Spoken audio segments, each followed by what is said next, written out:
May napaiyak, malungkot, nanghihinayang ang ilang Thailand basketball fans matapos talunin ng Pilipinas ang Thailand basketball team. Ilan lang ito sa mga sobrang daming fan na sobrang nalungkot.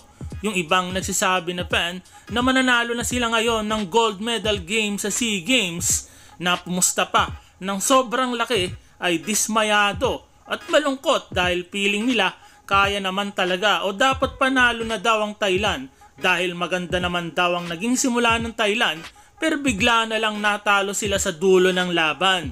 Hindi pa man nagsisimula ang Southeast Asian Games, tiwala na ang ilang mga player at mga fan ng Thailand na mananalo talaga sila ngayon. Si Chanatep Jakrawan, si Frederick Litz, si Moises Morgan at iba pa talaga.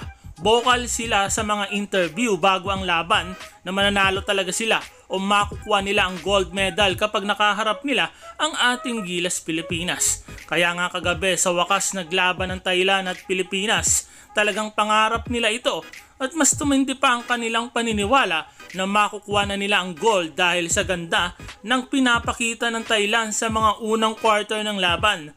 Grabe nga ang celebration, flexing, sigaw kapag nakakashoot ang ilang mga Thailand player at sinusuportahan naman sila ng mga Thailand fans. Mukhang magkakatotoo talaga ang hula nila na sila na ang mag-champion sa Southeast Asian Games ngayong taon.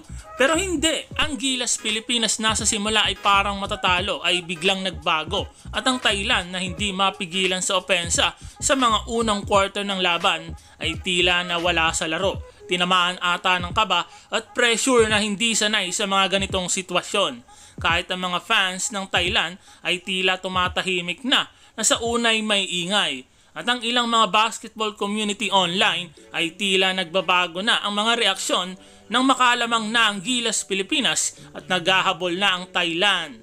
Pabor man sa tawagan ng Thailand, nanalo pa rin ang ating Gilas Pilipinas at ang maraming Thailand fans ay tila malungkot na, dismayado, talo sa pusta, yung iba umiiyak na at yung iba kung ano-ano na ang sinasabi.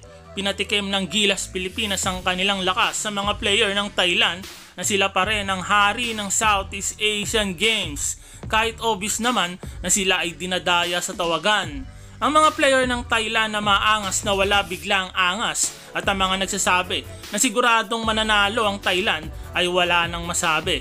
Binabalikan na lang nila ang moment na kung saan sobrang ganda pa ng pinapakita ng kanilang team na sinusuportahan. Pero nagtataka sila kung paano natalo ang Thailand at kung paano nabaliktad ng Pilipinas ang sitwasyon.